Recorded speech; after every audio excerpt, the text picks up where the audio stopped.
Hi everyone. This time I'm recording one of my columns from November 1989 called Sharing Secrets. I get excited about the weirdest things a book or a movie can set me off. If one is entertaining, has made me laugh or cry or think, it gets mentioned to all my friends. Once in a while, I even find a particularly good restaurant that rates my approval.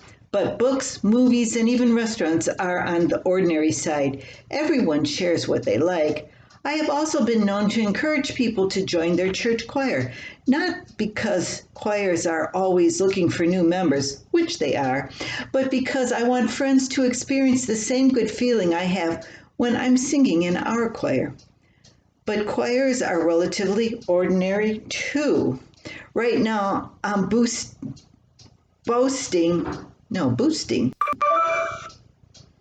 a, I'm boosting a fantastic concoction that will make every parent's day and put a smile on children's faces everywhere. I'm pushing homemade salt clay. If you ask how I can get so excited about salt clay, you haven't purchased any of the products on the market lately or tried avoiding the expensive by using ingredients from your kitchen.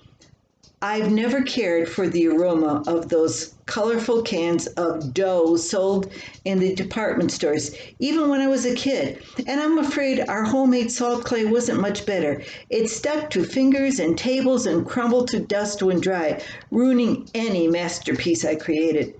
Last week, my sister Karen gave me a recipe for cooked salt clay.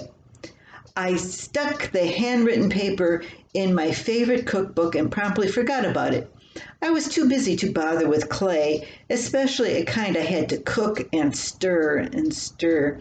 Well, a rainy day came and Russell remembered the recipe. He spent most of the morning talking me into making the cooked salt clay.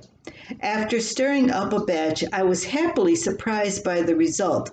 A playable material squished and squeezed into colorful shapes on our kitchen table. First, our two youngest, Russell and Rachel, took command of the clay and the table, making all sorts of imaginative creatures. Bursts of giggles from them brought our curious older children to the room, and Rob and Becky joined in on the fun. Becky and Rachel flattened clay and made cutout cookies. Rob stuck a wart-covered witch's nose on his own face. Russell made finger puppets.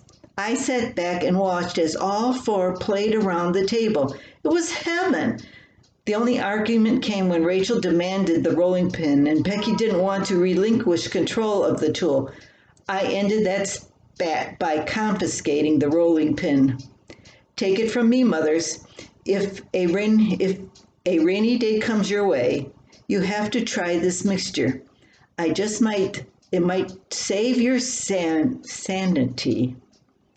Cooked salt clay, 2 cups flour, 2 cups water, 1 cup salt, 2 tablespoons vegetable oil, 1 tablespoon cream of tartar, food coloring.